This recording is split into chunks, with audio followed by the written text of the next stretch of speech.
Бодмөрийн зэрэг гэдэг нь юу юм бэ гэхээр ерөнхийд нь товчт нь 3 зүйл дураадаг л да. Үүнийг ламзаа ногсон буюу мөрийн 3 эрхэм гэдэг.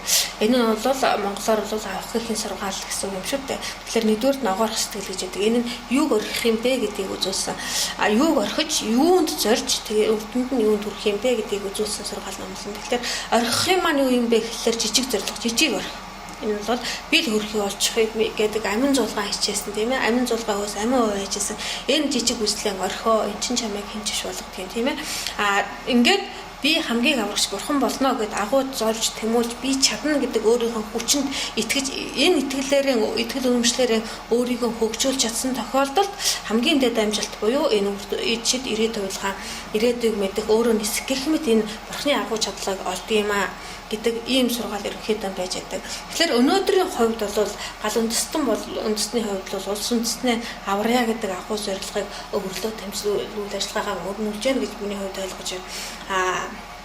Гэтэл энэ хүмүүсийн маань та бүхний маань тэмцэл юунд чиглэж гэнэ вэ гэдэг ингээд харахлаар зэрэг энэ автобусны ажилчдын цалин нэмэгтэйгээ одон тонголыг огцруулах, сайхан бэлгийг яллах ингээд тэгээд болохгүй сайхан бэлгийг яллах, халах, солих тэгээд болохгүй бол буу барьж босох ийм тэмцэл болж харагдаад байна л да. Тэгэхээр ингэснээрээ энэ маань үнэхээр улс үндэстний аврахын тэнгэр өгсөн дээд заяатны хийх тэмцэл мөн үү? Энд бол үнэхээр цог хэмэр сууцал эр зоргон бадруулсан ийм гайхалтай тэмцэл мөн үү гэд ингээ харахлаар зэрэг надад бол энд ямар ч цог хэмэр сууцал эр зориг эндээс бол харагдахгүй байгаа юм л да. Яагаад гэхлээр энэ цалингаа нэмүүлж байгаагийн цаана байгаль их газар шараа уулаа сургамал бол цаана мэдээж сүйдэж байгаа. Энэ бол хамгийн энгийн локер, хамгийн жоох хөвгдөж гэсэн энийг бол ойлгож мэдчих зүйл тийм ээ. Гэтэл ийм энгийн зүйл дээр цааш нь задлаад ойлгох хэмжээнд хүрээгүй оюуны суузал ийм цог хэмэр эр зэрэг гэж байхгүй байж таарахгүй болов. Тэгэхээр ингэчээд цалингаа нэмүүлнэ гэдэг тэмцэл өөртөө өрнүүлчээ цалингийн нэмээд байгаль газар шаруугийн чинь сүйдэлсний бурууг нь бурууд сайхан бэлгийг яллах ийм хэмжээнд байна гэдэг маань бол энд бол тийм суу ухаанлаа надад л харагдахгүй байгаа. Тэгэхээр зэрэг бид нар эр зориг сууцалын цог хэмрэн бадруулахын тулд энэ тэнгэр угсаа дээд заяанда итгэж үнэмшилтэйгээр ингэж улс үндэстэн хамгийн аварья гэвэл бидний хувьд бол энэ бидний объект бишээ. Энэ дэлхийн нийтийн учирсан энэ гайхамшиг дэлхийд учраад байгаа энэ асуудал, тулгымцсан асуудал, энэ сүйрэл мөхлийн аюул ирээд байгаа. Энүүн дээр анхаарлаа төвлөрүүлж, энүүнийг аврахын төлөө, энээс хүн төрөлхтнийг аврахын төлөө оюун ухаанаа зориулж зарцуулж энэ дээр бодож сэтгэх юм бол үнэхээр энэ улс үндэстний аврагчийн хүн үйл хэрэг болох болов гэдэг дээрээс энэ бодмөрийн зэргийг ярьж ингээд энэ байдлыг танилцуулж байгаа. Тэгэхээр энэ хүн төрөлхтөнд өнөөдөр ямар аюул зовлон учраад байна гэдгийг гал үндэстний дэдгэрэг хундганаага бол маш тодорхой таниулдаг, маш ойлгомжтой, маш дэлгэрэнгүй танилцуулдаг тийм. Энэ зөвхөн дайн зэвсэг тамцдал гэхэд хязгаарч дан ус ямар аимшигтай болоо гэтэл энэс гадна цацрагын олон зуун жилийн хөнөөлөдөг манай хэдэн мянган жил үрүүд маань хөнөөхөр хэмжээнд цөмийн хаягдал ойрмоглуулчихсан. Одоо нөгөө хаягдлаа шийдээгүй байсан чинь дахиад одоо улам их ойрмоглогдоод байгаа шүү дээ. Энэ асуудал яах вэ гэхэд ерөөсөө энэ өнөөгийн энэ хөгжил энэчгээр яваад л эндээс гэрэл хийгээтэй ирээдүг харах ямар ч горилго найдлага байхгүй дээрээс хүндрэлтэн ирээдүгөө хаанаас баримжаалдаг вэ гэхээр зэрэг энэ эртний энэ мэрэгдийн зөгнөл дээрээс баримжаалаад байна л да. Насардамсын зөгнөл дээрээс. Тэгэхээр Насардамсын зөгнөл бол одоо хэрвээ бид одоо л өөрчлөгдөхгүй юм бол та нар 2 дугаар Атлантидын хувь тавилыг хүлээж байна. Тэгэхээр 20 дугаар зуун бол ерөнхийдөө бүх 19 зууны бүх тэр хөгжлийг багтааж байсан, ганц 20 дугаар зуунд багтааж байсан шиг одоо бид нар зөв сонголтыг хийж чадах юм бол 21 дугаар зууны хүндрэлтэн хөгжил бол хүндрэлтний дараагийн түүхийг бүгд нь багтаах хэмжээтэй тийм талаастай өөрчлөлт байж болох юм а гэдэг таамаглалыг энэ гэдэг тооцооллыг Нострадамус зөгнөл судлаач маань зөгнөлүүдийг бүрэн хэмжээнд судлаад ийм тооцооллыг танилцуулаад байгаа юм. Тэгэхээр хэрвээ бид нарт энэ шин нэрэнд шилжих тэр туршлага нь байгаад бид нар үнийг хүлээж авч чадах юм бол энэ шийдэл маш эрчимтэй хурдан явагдана гэдэг тооцоолыг ингээд танилцуулж байна л да. Тэгээд энэ дээр бол Насар Томсын бүтээлийг санаанд хийгээгүй юм. Энэ бол оюуны нөр хөдөлмөрөөс үтсэн жинхэнэ сууд хүний бүтээл юм а. Дэлхийн иргэншлийг аврахын тулд бид нарт дэлгээлт хүрэхийг эртний мэрэгд бол оролдож байжээ гэдэг. Ингээд хэрвээ бид нар Насар Томсыг зөв ойлгож зөв таньж мэдэж чадах юм бол одоо хичнээн дэгээр энэ аюул гамшиг хичнээн их байсан ч гэсэн хүн төрөлхтөн заавал аврагдана. Харин аврагдахын тулд яах вэ гэхээр эртний мэрэгдийн тэр дүгнэлтийг орчин үеийн мэдлэгтэй нийлүүлж чадах юм бол бүгдийг ойлгоно. Ингээд зөв сонголт хийж чадсан тохиолдолд Амраа Монголынгийн алтан зуу ирнэ гэдэг ийм зөвгөнлүүдийг Насар Томс ерөнхийдөө бид нарт илгээж ийм мэдээллийг илгээж үлдээжээ гэдгийг Насар Томс судлаач хэлээд байна л да. Тэгэхээр Насар Томс бол тодорхой юмыг өөрчилж хэлээгүй гэж байна. Гэхдээ хүн төрөлхтний хувьд хүмүүс биднээс өөрсдөөс нь хамааралтай гэдгийг л гол нь сануулсан байна гэдэг. Тэгэхээр яагаад гэвэл хүн хоёр замаар нэг зэрэг явж чадахгүй. Тэр шиг энэ аль нангаар нь явах вэ гэдэг сонголт бидний өмнө. Хэрвээ зөвийг сонгож чадах юм бол гайхамшигтэрүүд бидний хүлээж байна. Хэрвээ буруугаа сонгох юм бол шууд мөхөл гэдэг юм байна гэдгийг танилцуулсан байгаа. Тэгэхээр энэ бидний энэ сонголтын дээр ярьж байна те. Бид нар энэ цалин сараад оршиж энэ цалингаа нэмэгдүүлэх хэнийг яллах энэ дээр зорилго энийг сонгох уу цалингаа сараад орших энэ тангарагт үйлийг орхиод энэ хамаг амьтныг аварна гэдэг агуу зорь тэмүүлж ингэж агуу үйлсээр өөрийгөө хөвчөж хөгжүүлэх үү тийм ээ хэрвээ энэ агуу зорилгод зорж хэрвээ энэ жижиг зорилгоо орхиод би яах вэ гэдэг үнэхээр л сайн сайхны төлөө өөрийгөө золих төвшөнд хүрчихсэн ийм хурцмал дэмжил гал үндэстэн дээр харагдаж штэ тий. Тэгэхээр үнэхээр өөрийгөө сайн сайхны төлөө золих гэж байгаа хүнд бол юуны төлөө золих юм бэ гэдэг тэр зорилгоо тодорхойлох хэрэгтэй. Үнэхээр хамаг амьтныг би аварна гэд агууг зорж ингээд зорьсондоо өрөх тангараагаа сахиж мөрдөөд өөрийгөө хөгжүүлж чадсан цагт хөөчээрэн ард тоцрлоо гэд тэр чидийн шилдэг гайхамшигтай ирээдүйг хүндрэлтэн байгуулж чадна гэдэг зөвнөлийг үндсэндээ Насар Томс хүндрэлтэнд илгээж үлдээсэн юм байна. Харин эндээ хүрэхийн тулд яах вэ гэхээр эртний мэрэгэн ухааныг орчин үеийн шинжлэх ухаанч мэдлэгтэй хавсруулж ойлгож чадах юм бол та нар гарцыг олно гэдэг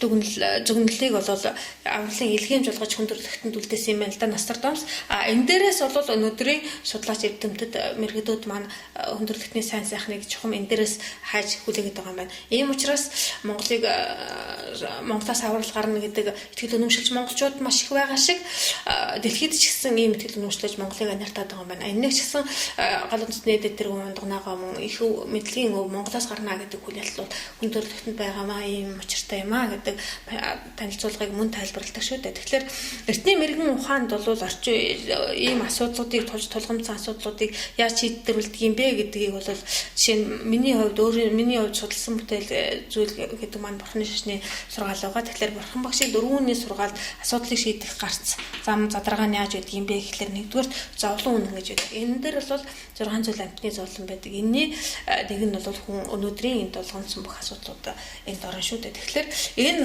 бүх асуудлуудыг хичнээн чих асуудлаас энэ бүх асуудлуудыг үүсгэж шалтгаан юу гэдэг юм бэ гэдэг дээр бол зовлонгийн шалтгаан үнэн дээр үзүүлсэн байдаг. Энэ нь бол хоёр түйтгэр буюу Нисоносын дөрвөлийн түйтгэр буюу энэ Нисонос гэдэг энэ мунхаг хүсэл тачаал уурайлан атаа омог энэний хүчээр энэ 10 хар буруу үзэл хорон санаа хомхоо сэтгэл худал үг ширүү хов дэмэв хулгай буруурсан амтны амь хөнөх гэд энэ 10 хар нүглийг үлдэж идэг юм а. Энэний үр дүнд энэ бүх асуудал үүсч идэг юм а. Тэгэхээр энэ бүх зовлонгоо арилгая гэвэл энэ 2 түйтгэрийг арилгах хэрэгтэй. Тэгэхээр зэрэг ямар амгалан дүрх юм бэ гэхээр нирваны утаг буюу бурхны утаг гэдэг энэ маань юу юм бэ гэхээр нирваны утаг гэдэг нь өөрийн эрхчлөлөө амар жаргалыг олох юу бол бурхны утаг гэдэг нь зөвхөн өөрөөсөө даваад бусдыг мөн эрхчлөлөө амар жаргалд хүрэх хэмжээний чадварыг олох ийм чадварт хүрэх юм а гэдэг сургаал номлол байдаг. Энэ чадварт хүрэхийн тулд ямар замаар явах юм бэ гэдгийг зовлонгоос ангижрах мөрийн үнэн дээр дэлгэрүүлж тайлбарласан байдаг. Энэ дээр бол мөрийн 3 эрх юм нөгөө огоор сэтгэл бодит сэтгэл хоосон чинар энийг араа дэлгэрүүлсэн амьдрал дээр буулгасан нь бол хөгжлийн 800 зам байдаг. Яг ингээд энэ хөгжлийн 800 замаар замнаад хоосон чинарыг олё гэдэг яг цэгцэлсэн тэр номлол нь бол энэ 6 баруун минут дараа багтаж идэв юм а.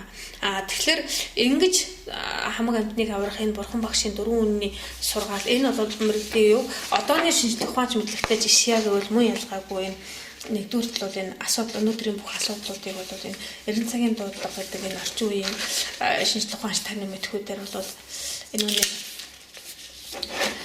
орчин үеийн нийгмийг судалсан шинжлэх ухаанч таны мэдхүй ингээд заасан байна л да. Эртний мэрэгэн ухааныг орчин үеийн шинжлэх ухаанч мэдлэгтэй хавсруулж чадвал сая бүхнийг ойлгоно гэж байгаа шүү дээ. Нострадамсын зөвлөл. Тэгэхээр орчин үеийн тань мэдхгүй нийгмийн асуудлууд яаж хандаж байгаа юм бэ гэхээр нийгмийг судалгааг шинжлэх ухааныг бол энэ хүндрэлтний нэг энэ 20-р зууны хөгжил орхигдуулсан юм байна гэдэг. Ингээд нийгмийг шинжлэх ухаанчаар судлаад ингээд өнөөдрийн асуудал түүний шалтгаан гэтлэх арга замын талаар бол тодорхой төвшөнд имэж байгаа энэ эрдэнэ цагийн дуудлага гэдэг том хөдөлгөөн баруун үйл ажиллагаагаа эхлээд өрнүүлээд явж байгаа юм байна. Эдгээр бол одоо чинь өнөөдрийн хүндрэлтийн өмнө толгонд байгаа асуудлуудыг маш өргөндөөлгөр хөндөд тийм ээ. Ингэж ном тохиомлууд одоо гарсан байдаг юм байна. Тэр дундаас бол бас хэрэгтэйг юу түүж шигшиж орчуулж болоод энэ боловсрол судлаач бол эрдэнэ хүнс үйлдвэрлэлд эдийн засгийн алуурчдын золиосоо тэгээд мухардал урих гэдэг ингээд энэ номнуудаа гаргаж ингээд энэ судалгаанд туршилсан номнуудаар туршилсан энэ эрдэнэ цагийн дуудлага гэдэг энэ нэвтрүүлэг нэлээд жилийг дамнаж олон цагийн нэвтрүүлгээр ингэж Монгол түмэнд хүрсэн байгаа шүү дээ. Тэгэхээр эдгээр бол өнөөдрийн энэ асуудлыг бол энэ эрдэнэ цагийн дуудлагын нэвтрүүлгийнхэн бол маш тодорхой өндөд тийм ээ. Тэгээд энэ зөвхөн энэ үр дагавартай тэмцэхийн тулд бол энэ үр дагавартай тэмцэхийн тулд цаана үүсэх шалтгааныг нь тодруулж ажиллах хэрэгтэй байна гэдэг гаргалгааг танилцуулдаг. Ингээд өнөөдрийн энэ бүх зовлон асуудал хүндрэлтний өмнө толгомцсон асуудлын цаад шалтгаан нь өрсөлдөөд суурилсан хөдөлмөрийн тогтолцоонд байна гэдгийг энэ эрдэнэ цагийн дуудлага хөдөлгөөнийх маань ийм шалтгааныг ингэж тодруулсан байдаг юм байна. Ингээд өсөлтөх чадвартай байна гэдэг нь уралдан бусдад зарагд ядуу бороо орнууд бол уралдан хүн ардаа байгалийн байлгаан гадаадд экспортлол гэсэн санаа шүү дээ гэдгийг танилцуулдаг тийм. Ингээд 20-р зууны нэрт философч Нобелийн шагнал философч Бертран Рассел гэдэг хүн бол энэ ажил хөдөлмөр бол буян түүл гэдэг итгэл үнэмшлээс асар их хөнөөл учирдаг гэдэг сэтгэлгээний бүтээлээ ингээд танилцуулж байгаа юм байна тийм. Тэгээд энэ бол өнөөдрийн энэ чөлөө зах зээлийн тогтолцоо гэдэг маань энэ тэнэгдүү хүмүүстээр тогтоод байна тийм. Өнөөдөр бол гэдэг юу энэ судлаач дэлхийн томоохон судлаач хэлээд байгаа юм байна л да. Өнөөдөр бол энэ хамгийн өндөр цалинтай ажилтан болохын төлөө буюу хамгийн үнэтэй капитал болохын төлөө уралдаа явуулж байгаа шүү дээ. Тэгэхээр энэ хамгийн хэрэгтэй тэр капитал бол тэнэгдүү хүмүүс юм а гэдэг. Яагаад юм бэ гэсэн чинь энэ тэр $40 долларын хөрөнгөтэй гэдэг маань энэ долларын тэрбумтнууд маань бол ерөөсөө энэ ухаантай шинж биш юм а. Энэ бол зүгээр л боолын хөдөлмөрөө сайн хийсэн гүндэг үнэлэмжлэл болохоос ухаантай шинж биш ээ гэдэг юм ингээд тэд нар маань хэлээд байна шүү дээ. Тэгэхээр энэ үнийг бол ингээд өөрсдөө энгийн өдөртмөн хэрэгэлдэг үгээсээ ч юм уу тийм ээ локер ингээд бодож үзээд үнэхээр тэнэг нь хаана хэндээ байна гэдгийг тодорхойлж гаргаж ирж болно шүү дээ. Яагаад тэгэхээр зэрэг өнөөдөр хүн бүхэн хэрэглэгч үйлчлүүлэгчийн өөрсдөө булаалтчил хаанчдын тэмцэл явуулж байгаа шүү дээ. Олон үйлчлүүлэгч хэрэглэгчтэй болсноороо тэр компани тэр байгууллагын үнэлэмж нь харагдаж яадаг тийм ээ.